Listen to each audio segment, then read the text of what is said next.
Nos últimos anos do Terceiro Reich, o generalato de Adolf Hitler tornou-se um microcosmo de lealdade e traição, onde a devoção ao Führer colidia com a realidade de uma guerra perdida. A Wehrmacht, que tinha sido a força militar orgulhosa da Alemanha, encontrava-se desgastada e desmoralizada. À medida que as derrotas se acumulavam, a pressão sobre os generais aumentava. Muitos deles, que antes eram fervorosos defensores do regime nazista, começaram a questionar sua lealdade. Nesse contexto, a deserção tornou-se um ato de desespero, com severas consequências. Estima-se que cerca de 40 mil soldados foram condenados à morte por deserção, dos quais mais de 2/3 foram executados. E as ordens eram claras: quem combate na frente pode morrer, quem deserta deverá morrer. Por isso, alguns permaneceram fiéis. Sua proximidade com a ideologia nacional-socialista, sua teimosia ou até mesmo sua vã ilusão de uma possível vitória não lhes permitiram desertar. E aqui vão alguns exemplos.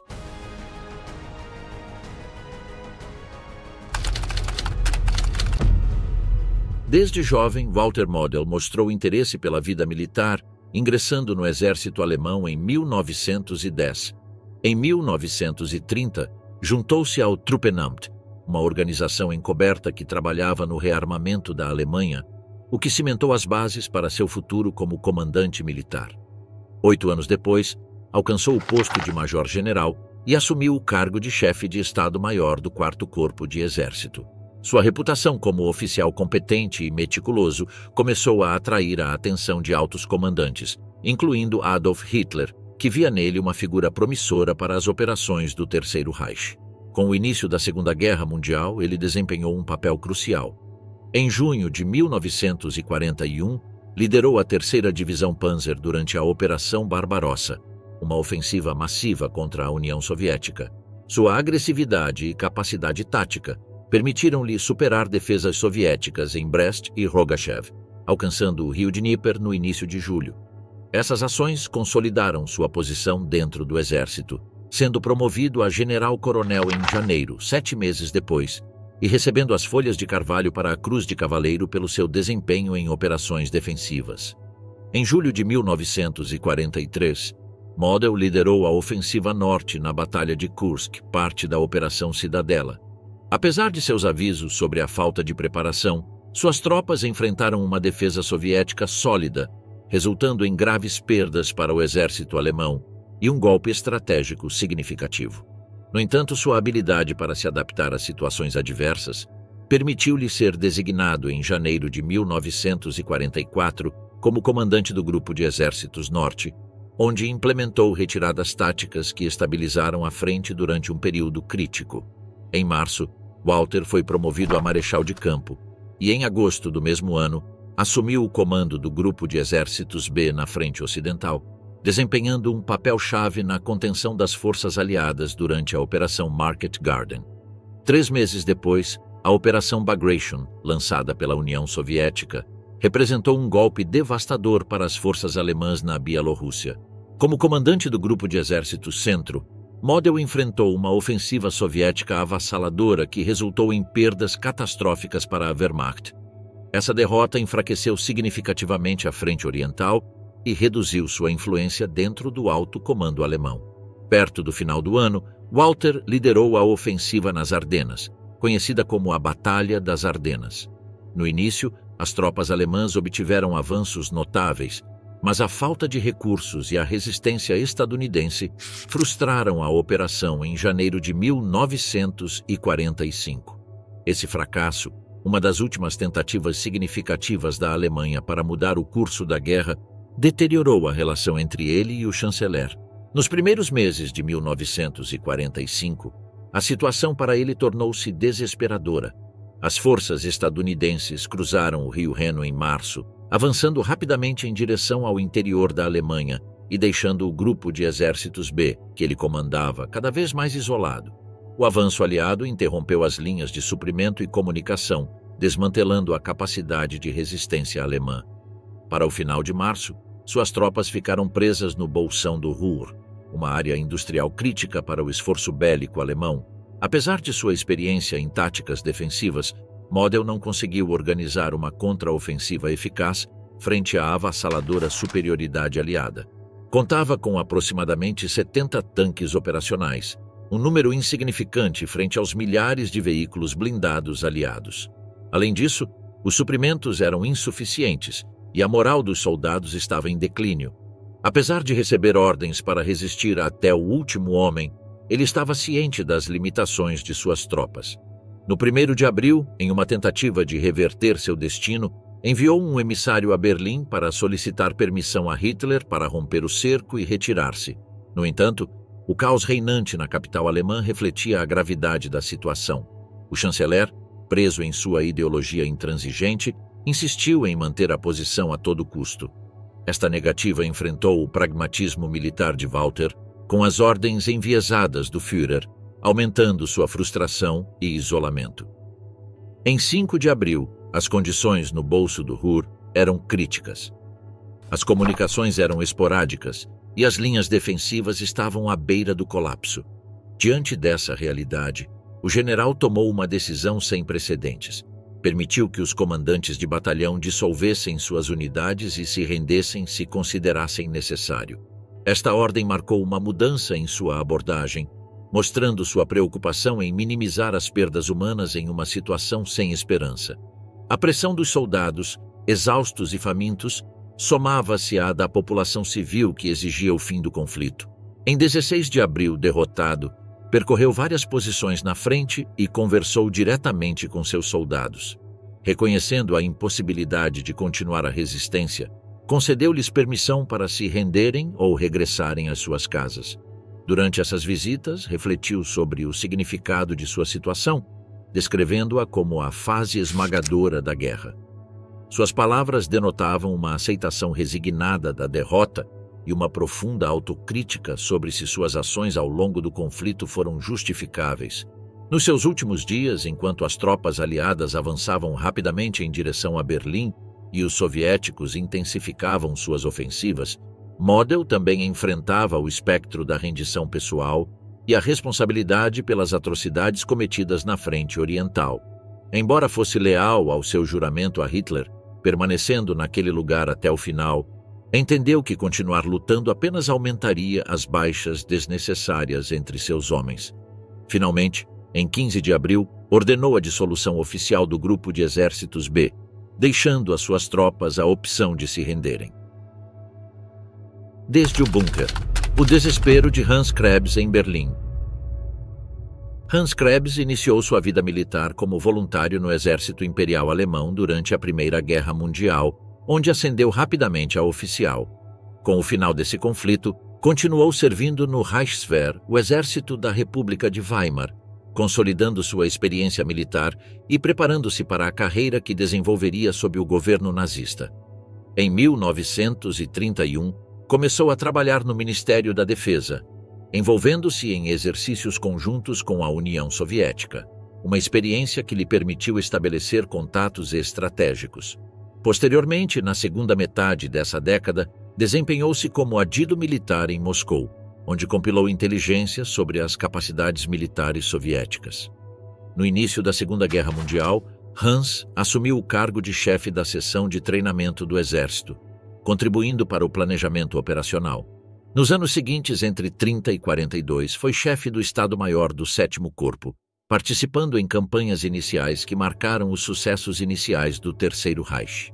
Em fevereiro de 1942, foi promovido a general-major e designado chefe do Estado-Maior do 9º Exército na Frente Oriental, onde desempenhou um papel crucial nas operações contra as forças soviéticas.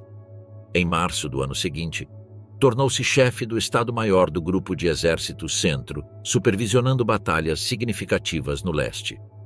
Quase 13 meses depois, Krebs atingiu o posto de Generalleutnant, avançando em seu prestígio dentro da hierarquia militar.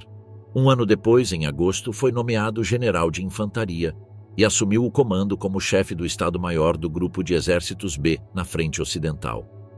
Para aquele momento, a situação da Alemanha estava cada vez mais crítica, com frentes em deterioração tanto no leste como no oeste. A fracassada ofensiva das Ardenas no final daquele ano evidenciou a progressiva perda de capacidade das forças armadas alemãs. No início de 1945, os exércitos soviéticos avançavam rapidamente em direção à Europa Oriental, enquanto os aliados ocidentais cruzavam o rio Reno em março, consolidando sua ofensiva em direção ao coração da Alemanha.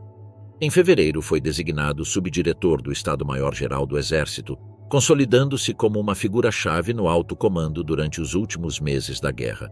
Não era uma tarefa fácil de executar. Enfrentava um cenário de desintegração militar e logística. Seu papel consistia em coordenar defesas e organizar contra-ataques com recursos cada vez mais limitados. Apesar de seus esforços, as linhas alemãs estavam fragmentadas e as rotas de suprimento inoperantes. O desespero impregnava as tentativas de resistir ao avanço inimigo, enquanto as forças do eixo se encontravam em retirada. No 1º de abril, assumiu o cargo de chefe do Estado-Maior do OKH, uma posição que o situou no epicentro das decisões militares enquanto Berlim enfrentava a derrota inevitável. Para aquele momento, quando as tropas soviéticas cercaram Berlim, Krebs encontrava-se no Führerbunker, epicentro das operações de um regime à beira do colapso. As comunicações com outros comandantes refletiam a gravidade da situação. As unidades encarregadas de liberar Berlim estavam presas ou dizimadas, e os bombardeios constantes do Exército Vermelho esgotavam as defesas alemãs. A cidade estava cercada e sob um ataque incessante. Finalmente, o regime nazista estava colapsando. Em 28 de abril, Hans contatou o Marechal Wilhelm Keitel para informar sobre a iminente queda da cidade, caso não chegassem reforços em um prazo de 48 horas. No entanto, seus pedidos foram infrutíferos, já que não existiam tropas disponíveis para enfrentar a investida soviética. A pressão psicológica aumentava à medida que o colapso se tornava inevitável. A atmosfera no Führerbunker oscilava entre o desespero e a resignação. Com o fatídico final do líder do Reich em 30 de abril, a cadeia de comando ficou fracturada. Portanto, no 1º de maio, Hans reuniu-se com o general soviético Vassily Chuikov numa tentativa de negociar uma trégua. Durante a reunião, informou Chuikov sobre o falecimento de Hitler e apresentou um documento assinado por Joseph Goebbels e Martin Bormann, que incluía os termos de uma possível rendição. No entanto, as exigências de Stalin por uma rendição incondicional bloquearam qualquer avanço. Esse encontro simbolizou o fim de seu papel como líder militar ativo e sua transição para uma figura relegada a gerenciar uma derrota inevitável. Naquela mesma noite, Joseph Goebbels, ministro da propaganda, tirou sua própria vida junto com sua esposa após envenenarem seus filhos. O deterioro psicológico de quem permanecia no bunker se tornava evidente, e Krebs não foi uma exceção. Sua autoridade foi reduzida à medida que o general Helmut Weidling assumiu a responsabilidade pelas negociações de rendição. A madrugada de 2 de maio marcou o desfecho final. Com as tropas soviéticas prestes a tomar o bunker, ele e Wilhelm Burgdorf tomaram a mesma decisão final do chanceler e de Goebbels para evitar serem capturados. O Círculo da Morte, Burgdorf e as últimas decisões do regime nazista. Wilhelm Burgdorf iniciou sua carreira militar como cadete no exército prussiano durante a Primeira Guerra Mundial. Após o conflito, ele permaneceu no Reichswehr, onde continuou acumulando experiência e ascendendo na hierarquia. Em 1930, alcançou o posto de capitão, desempenhando diversos papéis que incluíam funções como instrutor de táticas na Academia Militar de Dresden. 7 anos depois, foi designado ajudante do Estado-Maior do 9º Corpo, o que ampliou sua influência e abriu novas oportunidades. Entre maio de 1940 e abril de 1942, comandou o 529º Regimento de Infantaria, integrado na Divisão 299. Em maio de 1942, foi promovido ao posto de chefe do Departamento 2 do Escritório de Pessoal do Exército, começando a exercer uma influência significativa em assuntos administrativos dentro da Wehrmacht. Em outubro do mesmo ano, assumiu o cargo de subchefe do mesmo escritório, alcançando o posto de general-major. Essas nomeações refletiam a confiança depositada nele pelos altos comandos e sua aliança com a estrutura de poder do Terceiro Reich. 2 anos depois, no mesmo mês, Wilhelm foi nomeado chefe do escritório de pessoal do exército e ajudante principal de Adolf Hitler. Como chefe de pessoal, encarregou-se de manter a lealdade dos oficiais ao chanceler, emitindo ordens estritas que ameaçavam com severas represálias aqueles que expressassem dúvidas sobre uma eventual vitória alemã. Essa abordagem repressiva ilustrava o ambiente de paranoia e repressão que dominava as fileiras militares nos últimos meses da guerra.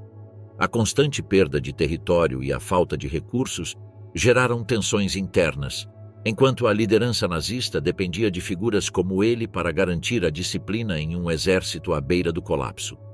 No 1º de novembro do mesmo ano, foi promovido a general-tenente, alcançando posteriormente o posto de general de infantaria, consolidando-se como uma das figuras mais influentes da liderança militar nazista. Um dos episódios mais notórios de sua carreira ocorreu na mesma época, quando participou ativamente na orquestração do suicídio forçado do marechal de campo Erwin Rommel, acusado de conspirar contra Hitler. Esse evento sublinhou a lealdade de Burgdorf ao regime e seu papel como executor das ordens mais severas. No início do ano 45 do século XX, com as forças soviéticas cercando Berlim, Wilhelm mudou-se para o Führerbunker, o refúgio subterrâneo que se tornou o centro de operações da chancelaria durante os últimos dias do conflito. Como chefe do escritório de pessoal do exército e um dos principais ajudantes do líder máximo, foi parte das decisões mais críticas tomadas em abril daquele ano, em um contexto onde a derrota alemã era iminente. Durante as reuniões no bunker, Hitler reiterou sua determinação de resistir até o fim, uma postura que o general apoiou fervorosamente. De sua posição, encarregava-se de manter a disciplina e a aparência de ordem dentro de um comando que se desmoronava rapidamente. Seu compromisso com as decisões do Führer manteve-se mesmo quando a realidade de sua situação era impossível de ignorar. Em 28 de abril, participou do Conselho de Guerra que julgou Hermann Fegelein, um oficial de ligação das SS e cunhado de Eva Braun, acusado de traição após tentar desertar.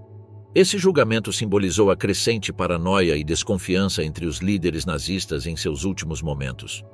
Um dia depois, em 29 de abril, Burgdorf foi um dos poucos oficiais de alto escalão presentes para testemunhar e assinar o testamento político e pessoal de Hitler. Esse documento, que refletia a narrativa final do Führer sobre a traição e a resistência, também consolidou sua posição como um dos últimos leais no círculo interno do chefe. Com as tropas soviéticas cercando Berlim, Wilhelm rejeitou categoricamente qualquer discussão sobre a possibilidade de rendição. Sua oposição às sugestões dos oficiais civis para negociar com os aliados deixou claro seu compromisso com as ordens de Hitler e a rejeição a qualquer desvio de seu mandato. Essa postura não apenas refletia sua ideologia, mas também o medo das represálias que qualquer indício de fraqueza dentro do regime traria. O ambiente dentro do Führerbunker era de caos e desespero. As derrotas acumuladas geraram tensões que Burgdorf tentou sufocar por meio de ameaças e uma atitude severa em relação àqueles que sugeriam abandonar a luta. Nesse clima de colapso, continuou defendendo a resistência até o último momento, personificando o caráter implacável e obstinado que definiu muitos dos líderes nazistas durante os dias finais do Terceiro Reich. Em 2 de maio, quando as tropas soviéticas estavam prestes a capturar o centro de Berlim, Wilhelm escolheu desaparecer deste mundo, seguindo a mesma decisão que outros altos comandos do regime. Defensores do colapso, Krüger e o fim da Wehrmacht. Com a chegada de Adolf Hitler ao poder, o processo de rearme alemão ofereceu a Walter Krüger novas oportunidades de ascensão. Nos anos que antecederam o início da Segunda Guerra Mundial, ocupou diversos cargos no Estado-Maior que fortaleceram suas habilidades de liderança. Em 1939, ao iniciar-se a guerra, Walter alcançou o posto de general-major. Após seu sucesso na Polônia, foi promovido a general-tenente no ano seguinte. Sob sua direção, sua divisão participou nas rápidas e bem-sucedidas operações alemãs na Europa Ocidental. No ano seguinte, liderou o 6º Corpo de Exército SS durante a Operação Barbarossa, a invasão da União Soviética, enfrentando desafios significativos na vasta frente oriental. Da mesma forma, Em 1942, Krüger foi designado comandante do 4º Exército de Campo, desempenhando um papel central em operações-chave da Frente Oriental. No ano seguinte, foi promovido a general de infantaria, o que o colocou à frente das operações do Grupo de Exércitos Centro. Este período foi caracterizado por intensas batalhas contra o avanço soviético, que constantemente testavam suas capacidades de comando e os recursos de suas tropas. À medida que a guerra se voltava contra a Alemanha, ele assumiu responsabilidades defensivas cada vez mais críticas. No decorrer de 1944, organizou ações destinadas a conter o avanço aliado tanto no leste quanto no oeste, enfrentando um panorama de crescente pressão militar e a diminuição de recursos disponíveis. Este foi um ano particularmente difícil. O passar do tempo apenas tornava a situação da Alemanha na Segunda Guerra Mundial cada vez mais desesperadora. Nos primeiros meses de 1945, foi nomeado comandante do Grupo de Exércitos Vístula, encarregado de coordenar as defesas alemãs diante do avanço soviético em direção a Berlim. A situação não era mais promissora para os alemães, pois as forças soviéticas avançavam rapidamente pelo leste, recuperando vastos territórios perdidos durante os primeiros anos do conflito. Além disso, os problemas logísticos e a baixa moral das tropas alemãs dificultavam enormemente seus esforços. A Wehrmacht sofria graves carências de suprimentos, equipamentos e reforços, o que impedia qualquer resistência eficaz contra o avanço inimigo. Em março, Krüger enfrentava uma situação crítica, tentando reorganizar as defesas com recursos cada vez mais limitados. Além disso, o Exército Vermelho se aproximava de Berlim, e as defesas alemãs desmoronavam sob os ataques implacáveis dos soviéticos. As campanhas de bombardeio estratégico das forças aliadas devastaram a infraestrutura alemã, agravando ainda mais a escassez de suprimentos para as unidades na linha de frente. Em abril, enquanto os soviéticos cercavam Berlim e as posições alemãs ruíam, ele comandou suas últimas operações. A essa altura, as forças de Walter já não eram capazes de montar contra-ataques eficazes nem de defender adequadamente suas posições diante do avassalador assalto soviético. A rápida perda de território veio acompanhada de uma desmoralização generalizada entre os comandantes alemães, que começaram a perceber que a derrota era inevitável. Ao longo da última parte de abril, Krüger tentou manter a ordem dentro de suas forças à medida que a pressão dos soviéticos se intensificava. Esforçou-se para coordenar-se com outros comandantes alemães na região para formar uma frente unificada contra o inimigo, mas as constantes falhas nas comunicações e as ordens contraditórias do alto comando nazista dificultaram essa tarefa. O desespero aumentava entre as tropas, que viam as unidades desmoronarem sob o peso da derrota. Os relatórios das linhas de frente indicavam que muitos soldados abandonavam seus postos ou se recusavam a lutar. Após a morte do ditador, ele foi obrigado a enfrentar a realidade da rendição. Sem esperança de um alívio ou de uma contraofensiva bem-sucedida, a pressão tanto de seus superiores quanto de seus próprios soldados tornou-se insuportável. À medida que o 1º de maio se aproximava, a capacidade de Walter para influenciar os eventos reduziu-se consideravelmente. Embora não estivesse diretamente envolvido nas negociações, ele sabia que a responsabilidade de entregar Berlim em breve recairia sobre ele ou sobre seus comandantes subordinados. As conversações com os soviéticos fracassaram rapidamente, pois as forças soviéticas apenas aceitavam a rendição incondicional. Finalmente, com a rendição incondicional da Alemanha em maio, sua carreira militar terminou em meio à derrota total do regime nazista.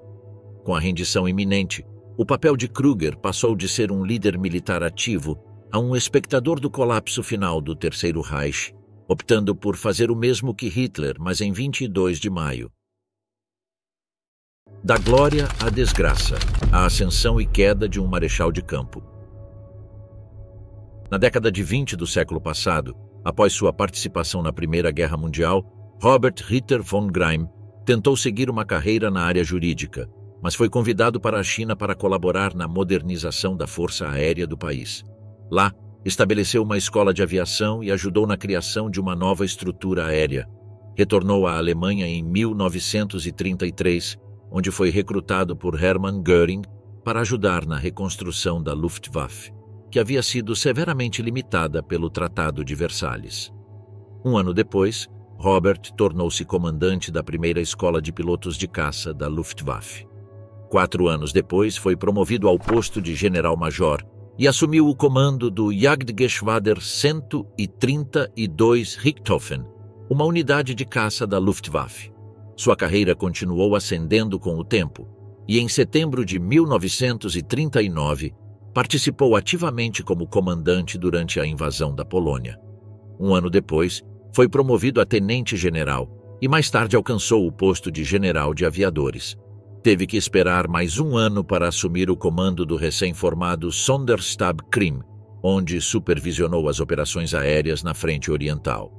2 anos depois, assumiu o comando da Luftflotte 6, apoiando o grupo de exércitos centro durante batalhas cruciais como a de Kursk. À medida que abril avançava, as dificuldades operacionais tornaram-se ainda mais evidentes.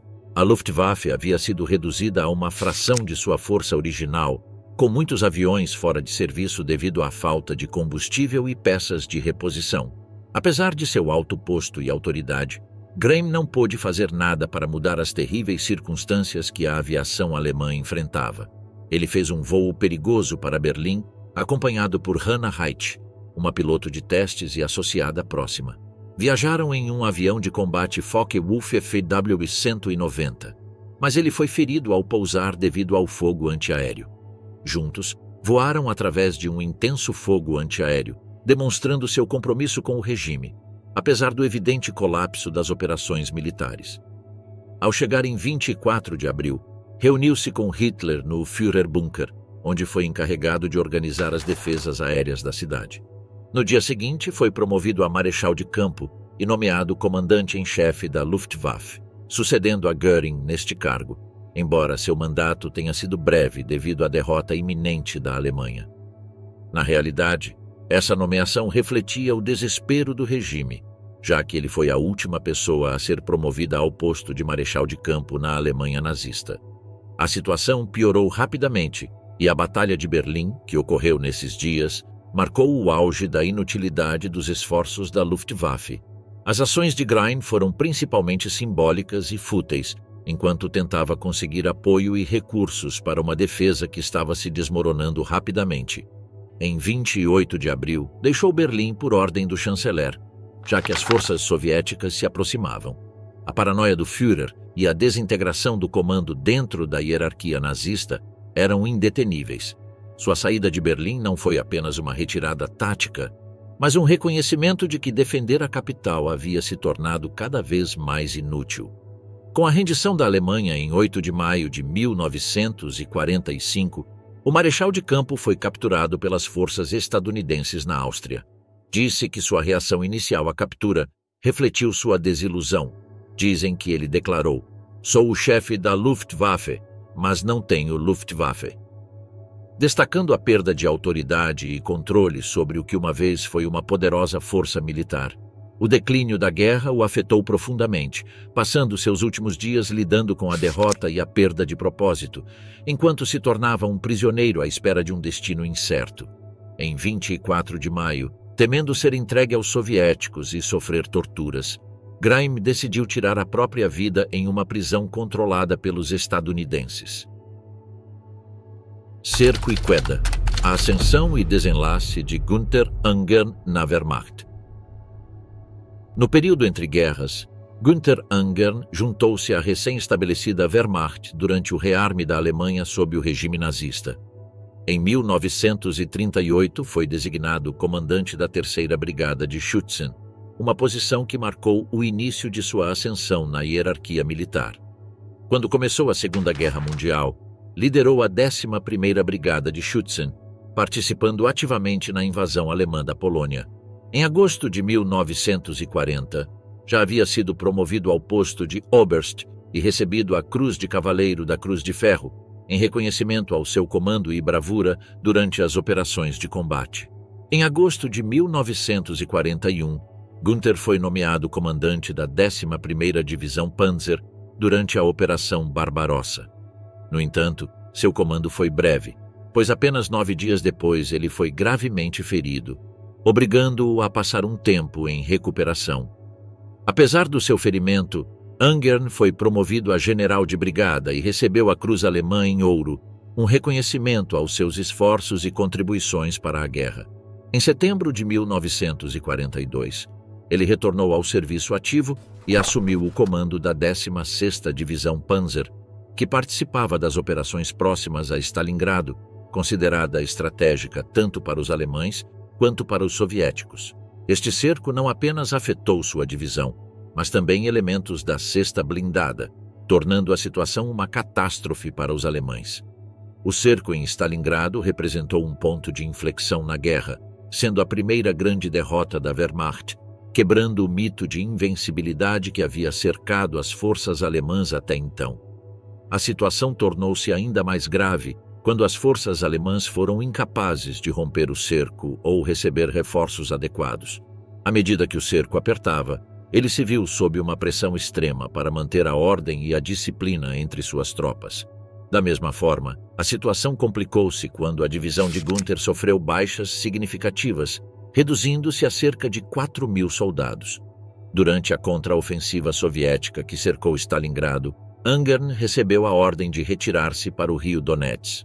Apesar da situação grave, manteve-se no comando de sua unidade durante o cerco da cidade. Suas tropas enfrentaram severas carências de suprimentos, incluindo alimentos e munições. As duras condições de inverno agravaram ainda mais a situação, levando a problemas de moral entre as tropas, que estavam cada vez mais conscientes da precariedade de sua situação. Em 21 de janeiro de 1943, em meio ao cerco, ele foi promovido a tenente-general. Nesse momento, os relatórios indicavam que a moral entre as tropas alemãs havia caído consideravelmente. A ideia de estar cercados, com poucas esperanças de resgate ou fuga, criou uma atmosfera geral de desespero. Apesar da crescente pressão soviética, ele permaneceu com sua divisão. Quando ficou evidente que a possibilidade de uma ruptura do cerco era praticamente nula e que a situação estava rapidamente piorando, ele e alguns de seus oficiais começaram a considerar um plano de fuga. Pensaram em se disfarçar com uniformes soviéticos capturados e tentar atravessar as linhas inimigas com a ajuda de auxiliares soviéticos conhecidos como Hiwis. Este plano refletia o desespero de todos os comandos, mas nunca foi concretizado. Em 2 de fevereiro, diante da captura iminente e da derrota total, Günther Ungern tirou a própria vida em Stalingrado.